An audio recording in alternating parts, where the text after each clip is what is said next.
Welcome everybody. We are streaming live on Twitch right now, twitch.tv/Jabberwocky. And today we're going to do a quick analysis of Season 5 for Conqueror's Blade. There is some issues right now where the server ping gets really bad. People start getting infinite loading screens. We know it's had issues. We know that we're hoping that there's some changes made on the creator side and the studio side to get this stuff fixed. But getting into Season 5, let's go over basically what you need to do if you're a new player and if you're a returning player to make yourself super successful and skyrocket yourself forward really quickly. So what we're going to do is, first of all, if there are a few changes. One, you have this F4 menu. You have these four different paths, okay? Each and every one of these paths are going to give you personal history books, XP medals, training plans, artillery, everything you need to skyrocket your character, whether you're a new player or returning. And all you're going to do is you're going to do like these challenges just like you would for a unit. Except the difference is that you're going to get so many skill books, XP medals, barracks expansions, treaties, and signaculums, and blue armor and weapon chests that you're basically going to be able to fully kit yourself out with an entire set with extra leftover schematics. You're going to be able to max out your early units to get you competitive in the fray, in killing people and doing well in your games really quickly. And you're going to be able to play around with a lot of things. So first and foremost, max this puppy out. That means that as you're checking out the different challenges, you're looking to see what units you might need to actually complete certain challenges and what you're going to need to do to complete them for your hero side. But max that out.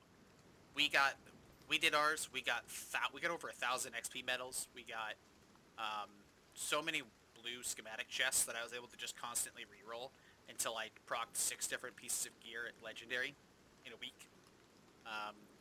And then here's the other thing, right? So I started playing in end of season 3, going into season 4.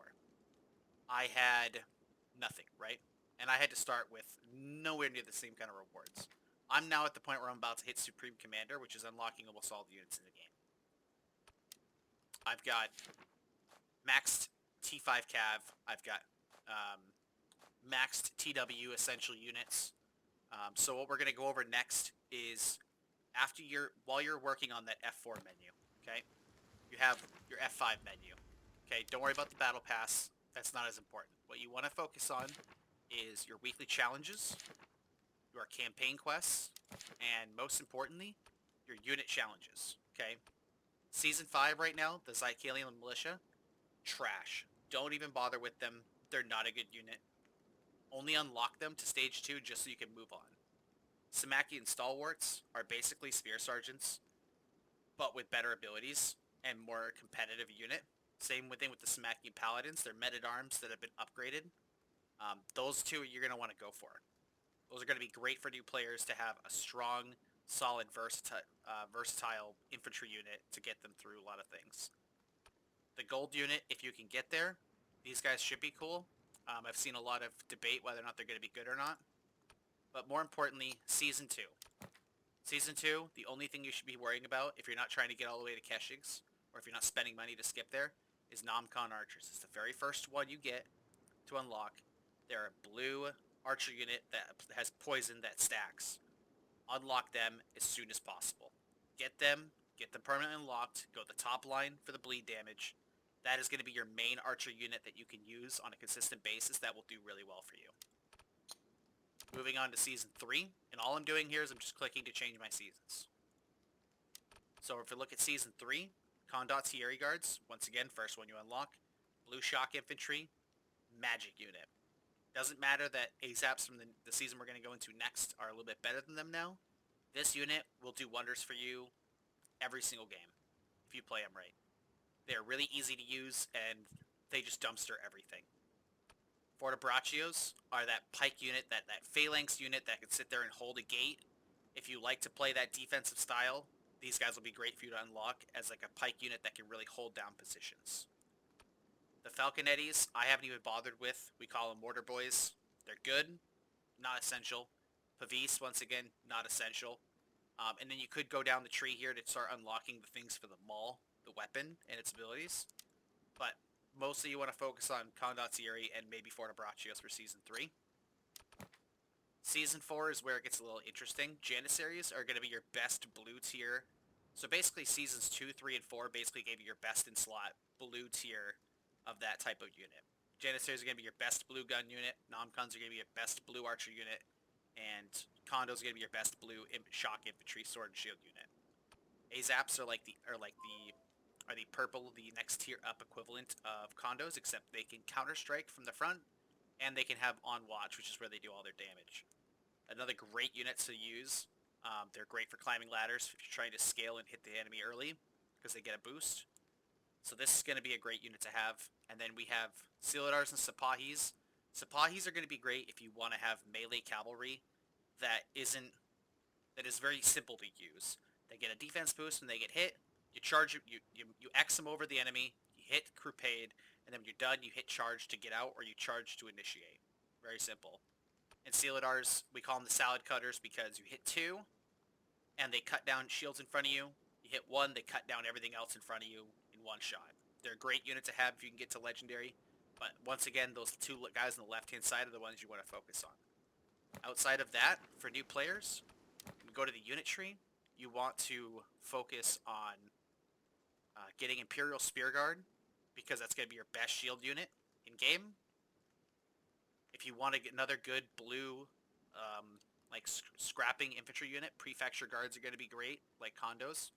Your best in slot pike unit for competitive is going to be Imperial Pike Guards. I went bottom route to max out their defensive capabilities, because all you're doing is walking with them anyways. It's just a slow walk that knocks over units as they get hit by the pikes. It's pretty awesome.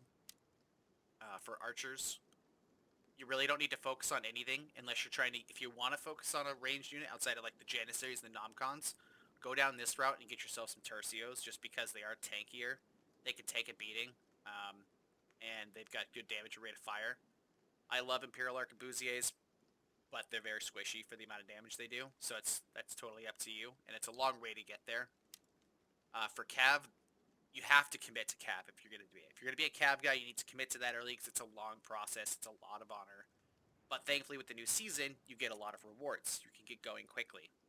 But if you're going to go into this Cav tree, go Wing to SARS, or from our Chivalry tree, where you can originally get the initial Spear Sergeants and Men-at-Arms, you can get your Monastic Knights, which are great for charging, while also doing great in a melee, because you go down bottom route to make them super tanky.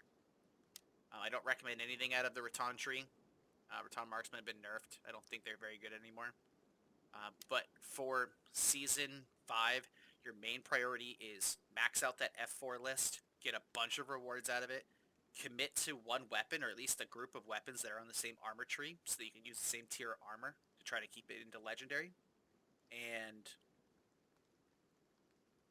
really try to min-max with all the rewards you get.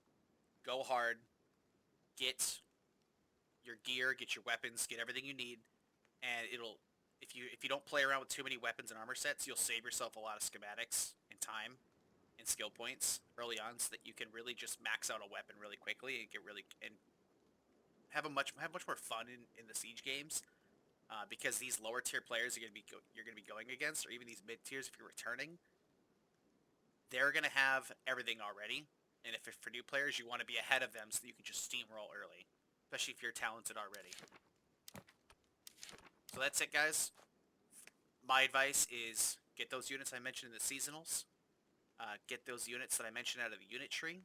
And that will set you up for success early on, while spamming those F4 missions, so that you can get everything out of this game in Season 5 within the first 2 weeks of playing. You can hard grind it and be so set up that if you're trying to play for TW, you can actually apply to houses and be ready to fight. You can go to them and say, I have IPGs, I have ISGs, I have all the other backup units I need, and I'm good to go. So that's it for me, guys. I'm going to be streaming pretty much 7 days a week. You can catch me with Bossing Say on the North American server. I've been told, and I like to think that I'm in the top 5 for dual blade players in NA, and then I play a really good Dodachi as well. And yeah, we'll see you guys soon. Come by the stream.